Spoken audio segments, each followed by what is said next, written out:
खुलुमबाय लोगोफोर साफ्रोमखौबो फिन नैबे आंनि बिटिआर इनफो स्टुडिअ इउटुब चेनेलाव आङो बरायना फिनबाय स' दिनै भिडिअआ माने बेलेग आं नोंथांमोननि गेजेराव मोनसे माने क्लियारिफिकेसनसो नोंथांमोननि गेजेराव लाना फैनो नागिरदों आङो थाम्बनेइलाव लिरनानै होखाबाय जे मा फैबाय थानाय जेनाखि दानावहाय अल बड' इउटुबार्सफोरनि मोनसे मिट लानो नागिरदों बेखौ लिड खालामदों होनना बुङोबा फंबाय प्रकाश नार्जारि बिथाङा जाहैबाय मा बड'लेण्ड मिसन सोदोब चेनेल नि स्पिकार नांगोन आं आरो बेजों लोगोसे बिथांनि दंबावो प्रकाश नार्जारि ब्लग दं मोनसे आरो बिथांनि मोनसे दंबावो जे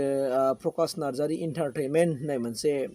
बिथांनि इउटुब चेनेल दंबावो बिथाङा दा गासै मोनथाम इउटुब चेनेलखौ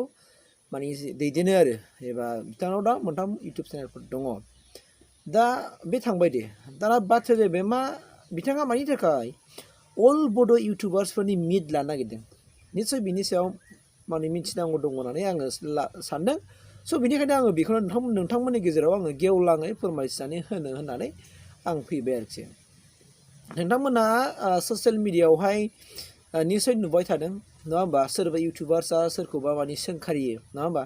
सोरबा सोरखौबा दाय होयो माने सोरबा इउटुबारा सोरजों माने वान साइड खामानि मावो होनलायनानै गावजों गाव बखिलायदों मादों खिन्थु बे मोनसे इउटुबारफोरनि बेयो मोनसे आखुथाय जानो नाङामोन आरो न' डाउट दे जाफ्लांबाय बुहुलाव मावफ्लांबाय स' बिनिखायनो नैबे मोनसे जेनाखि 5 जुनाव जानो गोनां जे रङियावदि जागोन अल बड' इउटुबार्सफोरनि मिट बेखौ आं ओरैबायदि मोजां मोनदों आं गोरबोनिफ्राय आं वेलकाम खालामदों फंबाय प्रकाश नार्जारिनिसिम बे हाबाफारिखौहाय लानायनि थाखाय बिनि गेजेरजों जों बुहुत माखासे गोदान यां जेनेरेसन जायफोरनाखि जाखांफुनाय इउटुबार्स नङा होमबा आरो लोगोसे फुराना जायफोर इउटुबार्स जों बिथांमोनखौ लोगो मोनलायगोन आरो बेनि गेजेरजों जों गावजों गाव मोनसे देखा सिनायलायनाय मोनसे माबा जागोन बाहाय आरो बेनि गेजेरजों जों हायोबा बे अल बड' इउटुबार्स मिटआवहायनो जों माबा मोनसे रिजुलेसन पास खालामनानै लानो हायो आरो जों मोनसे एस'सियेसनबो बेवहाय दानानै लानो हायो आरो बे माने बड' इउटुबार्सफोरनि गेजेरावहाय मानो होननानै बुङोबा बे मोनसे जोंनि गेजेराव जोंनि हारिनि गेजेराव मोनसे खौसेथि लाना फैगोन आरो मानोना बे इउटुबनि गेजेरजोंनो जों गोबां माखासे नलेजफोरखौ जोङो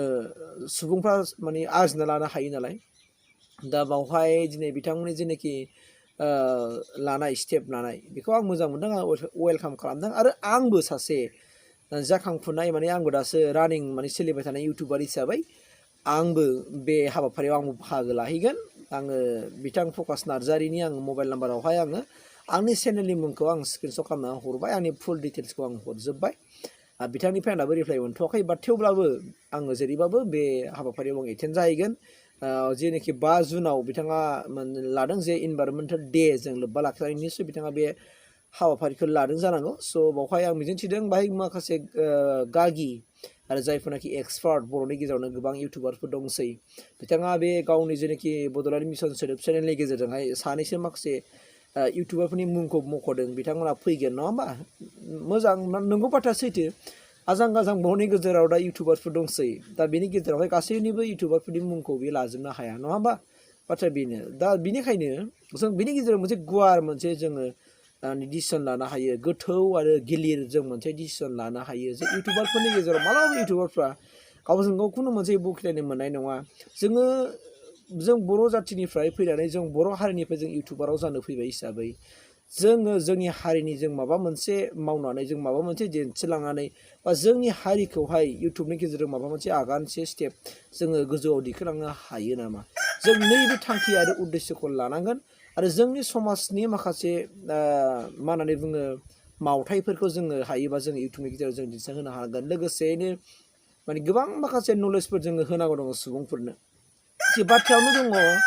माने मानसिया थैब्लासो जोबो नङा होमबा आरो थैब्लाबो आद्रा थालांबावो मानोना गोबां माखासे सोलोंनांगौ जोंहा थायो बाट जों सोलोंनानै फैजोबनो हाया एबा थांजोबनो हाया आरो थैबा आद्रा थालांबावो दा बे हिसाबै मानसि हिसाबै जोङो उन्दैनिफ्राय लानानै जोङो थैजासिम जोंहा सोलोंनांगौ थायो दा बावहाय आंहा रोंखाबाय होननानै आं सोलोंनांगौ गैया बे नङा आं सासे मास्टार जाबाय आंहा सोलोंनांगौ गैया नङा आं सासे आबादारि आंहा सोलोंनांगौ गैया बिदि नङा आंहा सासे यां जेनेरेसन हिसाबै आंहा सोलोंनांगौ गैया बिदि नङा मानसि हिसाबैनो नागिरहासो गेदेरानो जाथों उन्दैयानो जाथों बयहाबो माने सोलोंनांगौ थायो